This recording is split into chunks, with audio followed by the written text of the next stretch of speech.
സ്വാഗതം. ഇന്ന് നമ്മൾ വൈക്കം മുഹമ്മദ് ബഷീറിന്റെ എനിക്ക് തോന്നുന്നു മലയാളികൾക്ക് അത്രയേറെ പ്രിയപ്പെട്ട ഒരു കഥയാണ് വിശ്വവിഖ്യാതമായ മൂക്ക്. അതിനെക്കുറിച്ച് കുറച്ചുകൂടി ആഴത്തിൽ സംസാരിക്കാമല്ലേ?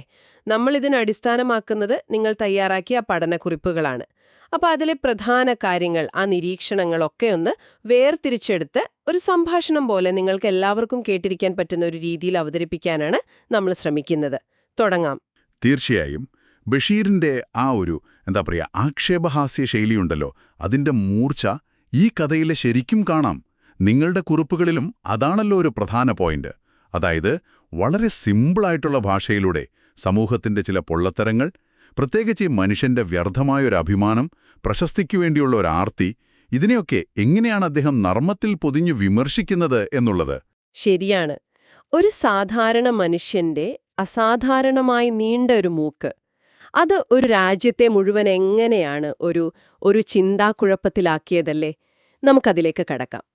നിങ്ങളുടെ കുറിപ്പുകളും പറയുന്നത് ഇത് അടിസ്ഥാനപരമായി ഒരു ആക്ഷേപഹാസ്യ കഥയാണെന്നാണ്. അതിനു മുൻപ് ബഷീറിനെക്കുറിച്ച് ഒരു വാക്ക് പറയേണ്ടതുണ്ട്. കുറിപ്പുകളിൽ അദ്ദേഹത്തിന്റെ ശൈലിയെ ലളിതവും എന്നാൽ ആഴമുള്ളതും എന്നു പറയുന്നുണ്ടല്ലോ.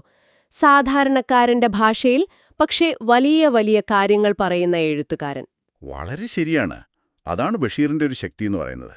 ഭയങ്കര ഗൗരവമുള്ള വിഷയങ്ങളെപ്പോലും നമുക്കൊരു ചിരിയോടെ, അതേസമയം ചിന്തയോടെ സമീപിക്കാൻ പറ്റും. ഈ വിശ്വവിഖ്യാതമായ മൂക്ക് അതിൻ്റെ ഒരു ക്ലാസിക് ഉദാഹരണമാണ്.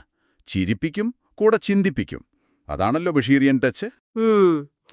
നിങ്ങളുടെ കുറിപ്പുകളിൽ ഈ കഥയെ മനുഷ്യന്റെ പൊങ്ങച്ചം, പിന്നെ ഈ പ്രശസ്തിക്ക് വേണ്ടിയുള്ള ഭ്രമം, ഇതിനൊക്കെ എതിരെയുള്ള ഒരു വിമർശനമായിട്ടാണ് കാണുന്നത്. അതായത് പ്രാധാന്യമേ ഇല്ലാത്ത കാര്യങ്ങൾക്ക് സമൂഹം എത്രമാത്രം വില കൽപ്പിക്കുന്നു എന്നതിനെക്കുറിച്ചുള്ളൊരു ഓർമ്മപ്പെടുത്തൽ കൂടിയാണ്, അല്ലേ? അതെ, തീർച്ചയായും. ശരിക്കും എന്താണ് വിലമതിക്കേണ്ടത്? ഈയൊരു ചോദ്യം കഥയിലുടനീളം ബഷീർ ചോദിക്കുന്നുണ്ട്.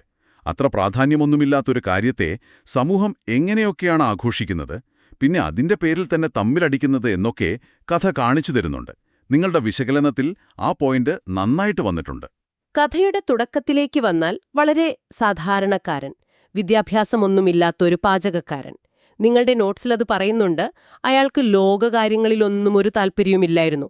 ഭക്ഷണം, ഉറക്കം, ജോലി, ഇതായിരുന്നു അയാളുടെ ഒരു ലോകം. ശരിയാണ്. അതെ.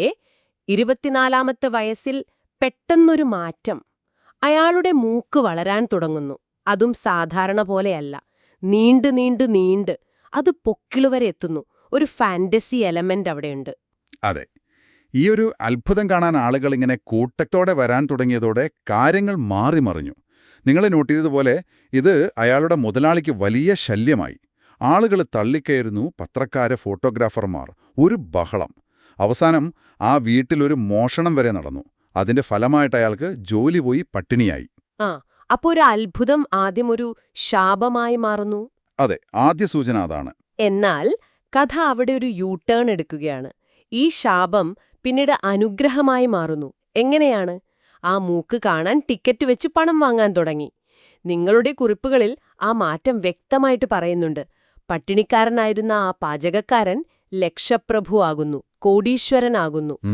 സിനിമകളിൽ അവസരം കിട്ടുന്നു. വലിയ വലിയ ആളുകൾ അയാളെക്കുറിച്ച് പാടുന്നു, എഴുതുന്നു.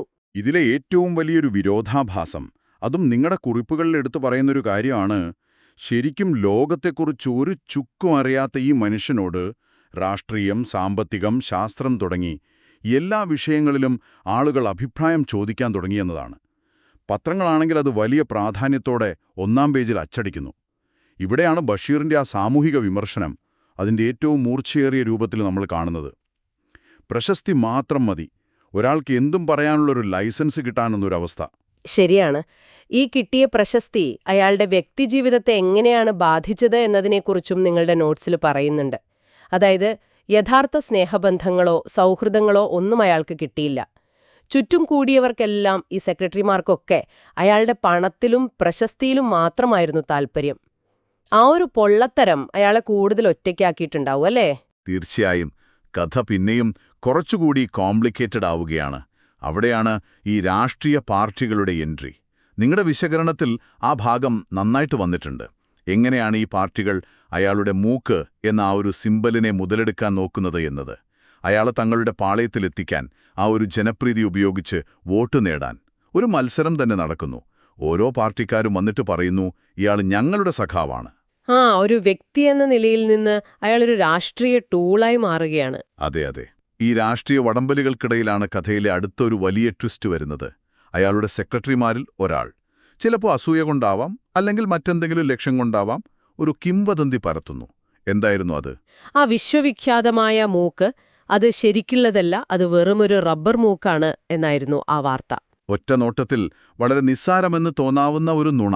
പക്ഷേ അതിൻ്റെ ഒരു ഇമ്പാക്റ്റ് ഭയങ്കരമായിരുന്നു.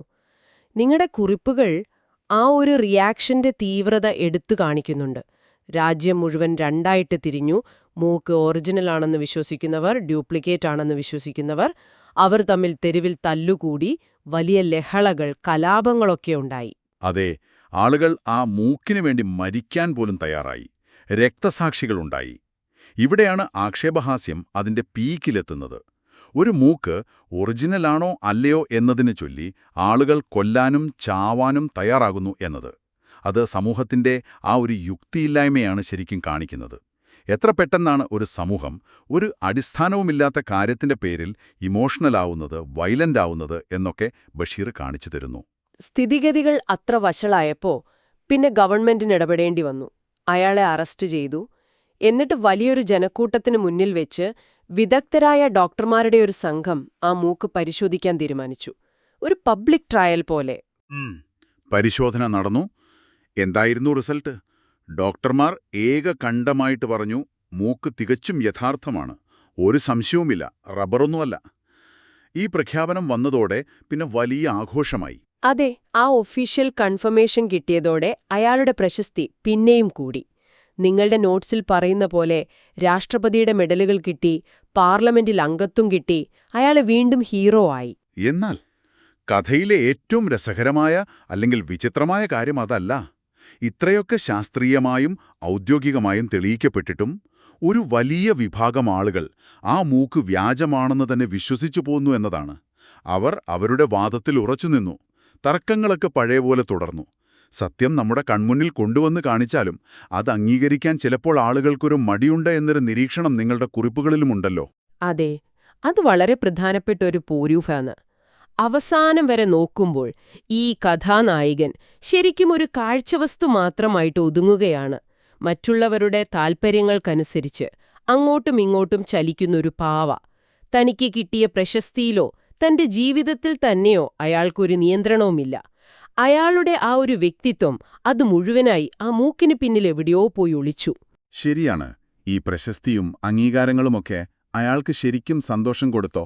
ഇല്ലാന്നാണ് കഥയുടെ അവസാനം നമ്മൾക്ക് മനസ്സിലാവുന്നത്. അയാളുടെ ജീവിതം, അയാളുടെ മൂക്ക്, അത് മറ്റുള്ളവർക്ക് തർക്കിക്കാനും വാദിക്കാനുമുള്ളൊരു വിഷയം മാത്രമായി മാറി. അയാളുടെ വ്യക്തിപരമായ വിഷമങ്ങളോ ആഗ്രഹങ്ങളോ ഒന്നും ആരും ശ്രദ്ധിച്ചില്ല. അപ്പോൾ നമ്മൾ ഈ സംസാരിച്ച കാര്യങ്ങളൊക്കെ വെച്ച് നോക്കുമ്പോൾ നിങ്ങളുടെ കുറിപ്പുകളും അതുതന്നെയാണ് പറയുന്നത്. അടിസ്ഥാനപരമായിട്ട് യാതൊരു പ്രാധാന്യവുമില്ലാത്ത ഒന്നിന്റെ പേരിൽ ഒരു സമൂഹം മൊത്തത്തിൽ എങ്ങനെ ഇത്ര യുക്തിയില്ലാതെ പെരുമാറാം, വികാരങ്ങൾ കടിമപ്പെടാം എന്നതിൻ്റെ ഒരു ഭയങ്കര ശക്തമായ ചിത്രീകരണമാണ് ഈ കഥ. ഒരു മൂക്കിന്റെ നീളം ഒരു രാജ്യത്തെ മൊത്തം പിടിച്ചുകൊൽക്കുന്നു എന്ന് പറഞ്ഞാൽ. നിങ്ങളുടെ കുറിപ്പുകളിലെ മറ്റൊരു പ്രധാന ആശയം മാധ്യമങ്ങളുടെയും രാഷ്ട്രീയത്തിന്റെയും ഒക്കെ പങ്കാണ്. എങ്ങനെയാണ് മീഡിയ നിസാര കാര്യങ്ങളെ ഊതിവീർപ്പിക്കുന്നത്, അതുപോലെ രാഷ്ട്രീയക്കാർ ഇത്തരം സിംബലുകളെ അധികാരത്തിനു വേണ്ടി ഉപയോഗിക്കുന്നത് എന്നൊക്കെ ബഷീർ കാണിച്ചു തരുന്നു. ആളുകൾ അന്ധമായിട്ട് ട്രെൻഡുകളുടെ പിന്നാലെ പോകുന്നതും ഒരു വിമർശനമാണ്. അതുപോലെ ഈ പൊങ്ങച്ചം, അപ്രമാദിത്വം, സെൽഫ് ഇമ്പോർട്ടൻസ് എന്നൊക്കെ പറയില്ലേ, അതിൻ്റെയൊക്കെ ഒരു അർത്ഥമില്ലായ്മയും ബഷീർ വരച്ചു കാട്ടുന്നുണ്ട്. ശരിക്കും ഒരു കഴിവും യോഗ്യതയും ഇല്ലാത്തൊരാൾ ലോകപ്രശസ്തനാകുന്നത് കേവലം അയാളുടെ ശരീരത്തിലെ ഒരു പ്രത്യേകത കൊണ്ട് മാത്രമാണ്. അപ്പോൾ ശരിക്കുള്ള മൂല്യം എവിടെയാണ് നമ്മൾ കാണേണ്ടത് എന്ന ചോദ്യം അവിടെ വരുന്നുണ്ട്. നിങ്ങളുടെ വിശകലനത്തിൽ ആ ചോദ്യം പലയിടത്തും വരുന്നുണ്ട്. പുറമേ കാണുന്ന കാര്യങ്ങൾക്കപ്പുറം ഒരാളുടെ സ്വഭാവം, നിലപാടുകൾ, അതൊക്കെയാണ് പ്രധാനം എന്ന് കഥ പറയാതെ പറയുന്നുണ്ട്. പക്ഷെ കഥയിലെ ആ സമൂഹം അത് കാണുന്നില്ല. അവർക്ക് ആ മൂക്ക് മാത്രം മതി. ഏറ്റവും പ്രധാനപ്പെട്ടൊരു വിമർശനം ഒരുപക്ഷേ ദാരിദ്ര്യം, അനീതി, അങ്ങനെയുള്ള യഥാർത്ഥ പ്രശ്നങ്ങളെ സമൂഹം കാണാതെ പോകുന്നു, അല്ലെങ്കിൽ സൗകര്യപൂർവ്വം അവഗണിക്കുന്നു. എന്നിട്ട് ഇതുപോലുള്ള എന്താ പറയുക, ഉപരിപ്ലവമായ കാര്യങ്ങളിൽ ശ്രദ്ധ കേന്ദ്രീകരിക്കുന്നു. ഒരു മൂക്കിന്റെ പേരിൽ നാട്ടിൽ കലാപം നടക്കുമ്പോഴും ഒരുപക്ഷെ അവിടെ ആളുകൾ പട്ടിണി കിടക്കുന്നുണ്ടാവാം. ആ ഒരു കോൺട്രാസ്റ്റ് ബഷീർ കൃത്യമായി കൊണ്ടുവരുന്നുണ്ട്. അപ്പോൾ നിങ്ങളുടെ പഠനക്കുറിപ്പുകളുടെ സഹായത്തോടെ നമ്മളിപ്പോൾ നടത്തിയ ഈ സംഭാഷണം അത് വ്യക്തമാക്കുന്നതുപോലെ വൈക്കം മുഹമ്മദ് ബഷീറിന്റെ വിശ്വവിഖ്യാതമായ മൂക്ക് എന്നത് നമ്മളെ ചിരിക്കിപ്പിക്കുന്നതിനപ്പുറം ഒരുപാട് ചിന്തിപ്പിക്കുന്നൊരു കൃതിയാണ്. പ്രശസ്തിയുടെ സ്വഭാവം, മാധ്യമങ്ങളുടെ റോൾ, രാഷ്ട്രീയ തന്ത്രങ്ങൾ, സമൂഹത്തിന്റെ മുൻഗണനകൾ, ഇതിനെക്കുറിച്ചൊക്കെ ഒരു പുതിയ കാഴ്ചപ്പാട് തരുന്നുണ്ട്. അതെ, ഒരു സാധാരണ മനുഷ്യന്റെ അസാധാരണമായ ഒരവയവം. അതിനെ വെച്ചുകൊണ്ട് മനുഷ്യന്റെയും സമൂഹത്തിന്റെയും ദൗർബല്യങ്ങളെ, പൊള്ളത്തരങ്ങളെ ഒക്കെ എത്ര ലളിതമായിട്ടാണ്, എന്നാൽ എത്ര ശക്തമായിട്ടാണ് ബഷീർ കാണിച്ചു തരുന്നത് എന്ന് നമ്മൾ കണ്ടു. നിങ്ങളുടെ കുറിപ്പുകൾ ഈ ആശയങ്ങളെല്ലാം നന്നായിട്ട് തന്നെ സംഗ്രഹിച്ചിട്ടുണ്ട്. പുറമേ കാണുന്ന കാര്യങ്ങളിലും ഈ ഉപരിപ്ലവമായ കാര്യങ്ങളിലുമൊക്കെ അമിതമായി ശ്രദ്ധിക്കാതെ ശരിക്കുള്ള മൂല്യങ്ങൾ എന്താണെന്ന് തിരിച്ചറിയേണ്ടതിന്റെ ഒരു ആവശ്യം ഈ കഥ നമ്മളെ ഓർമ്മിപ്പിക്കുന്നുണ്ട്. തീർച്ചയായും. നിങ്ങൾക്കായിട്ടൊരു അവസാന ചിന്ത കൂടി പങ്കുവയ്ക്കാം. ബഷീർ ഈ കഥ എഴുതിയത് ഒരുപാട് വർഷങ്ങൾക്ക് മുൻപാണ്.